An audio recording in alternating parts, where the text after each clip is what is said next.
ನಮಸ್ಕಾರ ರಿವ್ಯೂ ಚಾನೆಲ್ಗೆ ಸ್ವಾಗತ. ನಾನು ಸೌಖ್ಯ ಗಾಂವ್ಕರ್. ಕರ್ನಾಟಕ ಮುಖ್ಯಮಂತ್ರಿ ಕುರ್ಚಿ ವಿಚಾರದಲ್ಲಿ ಮಹತ್ವದ ರಹಸ್ಯವೊಂದು ಈಗ ಬಯಲಾಗಿದೆ.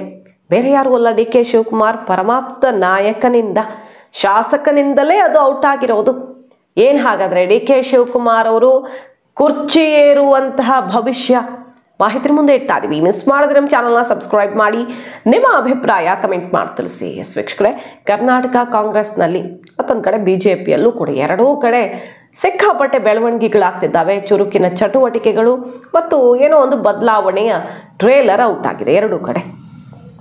ಕೈಪಾಳ್ಯದಲ್ಲಿ ನೋಡೋದಕ್ಕೆ ಬಂದರೆ CM ಬದಲಾವಣೆ ಆಗ್ತಾರಾ ಅನ್ನೋದ್ರ ಸುತ್ತಾನೆ ಜಟಾಪಟಿ ಹಗ್ಗಜಗ್ಗಾಟ ಎಲ್ಲ ನಡೀತಾ ಇದೆ. ಮೀಟಿಂಗ್ ಮೇಲೆ ಮೀಟಿಂಗು, ಒಂದು ಮೀಟಿಂಗಿಗೆ ಬ್ರೇಕ್ ಬಿದ್ದು ಇನ್ನೂ ಉರಿತಿರೋ ಬೆಂಕಿಗೆ ತುಪ್ಪ ಸುರಿದಂಗಾಗಿದೆ. ಕುದೀತಾ ಇದ್ದಾರೆ ನಾಯಕರು.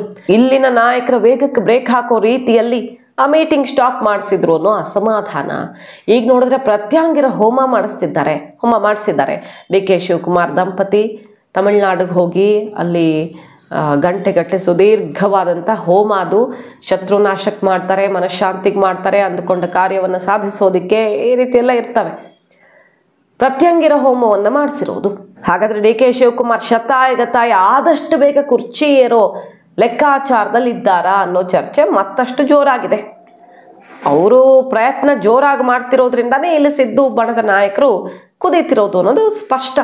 ಯಾಕೆ KPCC ಅಧ್ಯಕ್ಷ ಸ್ಥಾನದ ಬಗ್ಗೆ ಚರ್ಚೆ ಆಗ್ತಿದೆ. CM ಕುರ್ಚಿ ವಿಚಾರ ಯಾವ ಕಾರಣಕ್ಕೂ ಸಿದ್ದರಾಮಯ್ಯನವರೇ ಮುಂದುವರಿಬೇಕು, 5 ವರ್ಷನೂ ಅವರೇ CM, ಅಧಿಕಾರ ಹಂಚಿಕೆ ಮಾತುಕತೆ ಆಗಿದೆಯಾ ಇಲ್ವಾ, ಕೊನೆಗೂ ಸಿದ್ದರಾಮಯ್ಯನವರೇ ಹೇಳಿದ್ದಾರೆ ಅಂತ ಒಂದು ವಿಚಾರ ಹೊರಗಡೆ ಬಂತು.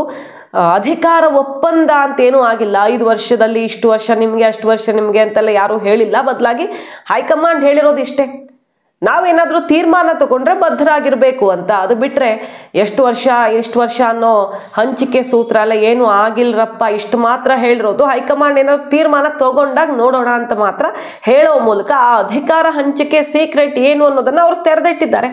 ಸಂದರ್ಭ ಬಂದರೆ ಏನಾದರೂ ಮಾಡಬಹುದು ಅಂತ ಮಾತ್ರ ಹೈಕಮಾಂಡ್ ಹೇಳಿ ಕಳಿಸಿದೆ ಅನ್ನೋದು ಸಿದ್ದು ಕ್ಯಾಂಪ್ನಿಂದ ಹೊರಗಡೆ ಬಂದಿರೋದು. ಇಲ್ಲಿ ಡಿ ಕೆ ಶಿವಕುಮಾರ್ ಅವರು ಏನು ಹೇಳ್ತಾ ಬರ್ತಿದ್ದಾರೆ ಇತ್ತೀಚೆಗೆ ಕಲಾಪದಲ್ಲಿ, ಸಂದರ್ಶನದಲ್ಲೆಲ್ಲ, ವೇಟಿಂಗ್ ಟೈಮ್ ಮುಗ್ದಿದೆ, ಸಮಯ ಬಂದಾಗಿದೆ ಅಂತಲ್ವಾ. ಈಗ ನೋಡಿ ಅವರ ಪರಮಾಪ್ತನೇ ಹೇಳ್ತಾ ಇದ್ದಾರೆ. ಡಿ ಕೆ ಶಿವಕುಮಾರ್ ಅವರ ಶಿಷ್ಯನೇ ಹೇಳ್ತಾ ಇರುವಂತ ಭವಿಷ್ಯವಾಣಿ ವಿಚಾರ ಇದು.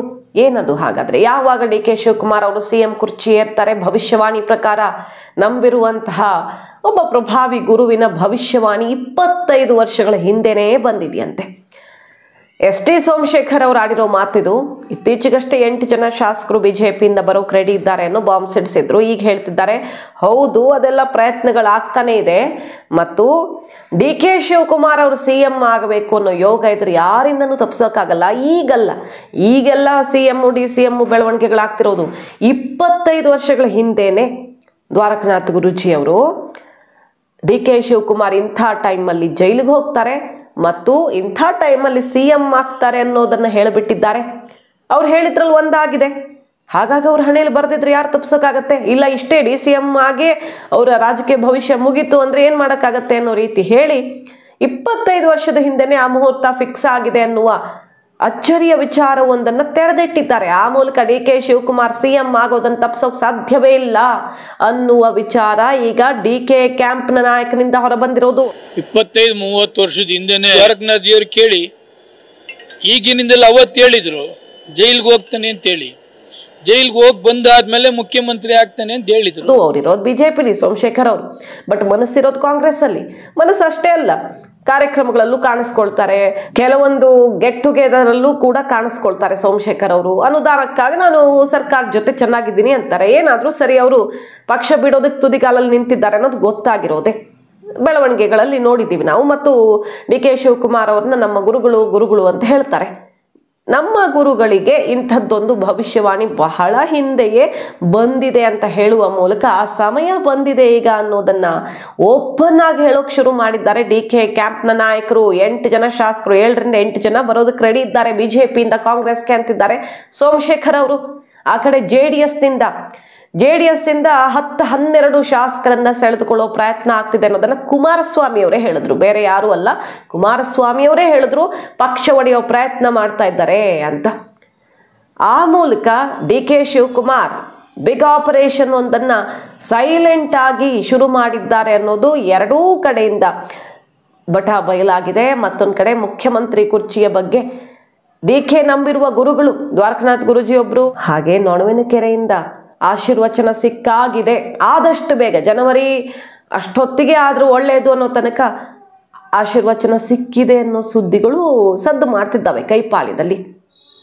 ಈ ಟೈಮ್ ಬಂದು ಬಿಟ್ಟಿದೆ ಅಂತಲೇ ಈಗ DK ಕಾರ್ಯಾಚರಣೆ ಚುರುಕಾದಂಗೆ ಕಾಣಿಸ್ತಾ ಇದೆ. ಹೋಮ ಹವನದಲ್ಲಿ ಬೇರೆ ಬ್ಯುಸಿ ಆಗಿದ್ದಾರೆ. ಹೈಕಮಾಂಡ್ ಭೇಟಿ, ಇಲ್ಲಿ ಸಿದ್ದು ಕ್ಯಾಂಪ್ನ ನಾಯಕರು ಟೆನ್ಷನ್ ಆಗಿರುವಂಥ ಬಗ್ಗೆ ರಿಯಾಕ್ಷನ್ ಬರ್ತಿರೋದು ಹೇಗಿದೆ ನೋಡಿ. ನಾವು ಊಟ ಮಾಡೋಕ್ಕೂ ಪರ್ಮಿಷನ್ ತಗೋಬೇಕಾ? ನಾವೇನು SC ST ಬಡ ವಿದ್ಯಾರ್ಥಿಗಳ ಬಗ್ಗೆ, ಹಾಸ್ಟೆಲ್ ಬಗ್ಗೆ, ಸ್ಕಾಲರ್ಶಿಪ್ ಬಗ್ಗೆ ಚರ್ಚೆ ಮಾಡಬೇಕಿತ್ತು. ಹಾಗಾದ್ರೆ ಅದನ್ನೆಲ್ಲ ಯಾರು ಚರ್ಚೆ ಮಾಡೋದು? ಸುರ್ಜೇವಾಲಾ ಅವರು ಬರಲಿ, ಅವ್ರು ಬಂದ ಮೇಲೆ ಮೀಟಿಂಗ್ ಮಾಡ್ತೀವಿ ಅನ್ನೋದಿರ್ಬೋದು. ಕ್ಯಾನ್ಸಲ್ ಆಗಿಲ್ಲ, ಮುಂದೂಡಿಕೆ ಆಗಿದೆ ಅಷ್ಟೇ ಅನ್ನೋ ಮೂಲಕ ಬೇಸರವಾಗಿರೋದು ಬಯಲಾಗ್ತಿದೆ. ಅವ್ರ ಮುಖದಲ್ಲಿ, ಎಕ್ಸ್ಪ್ರೆಷನ್ನಲ್ಲಿ, ಅವ್ರ ಮಾತುಗಳಲ್ಲೇ ಹೊರಗಡೆ ಬರ್ತಾ ಇದೆ.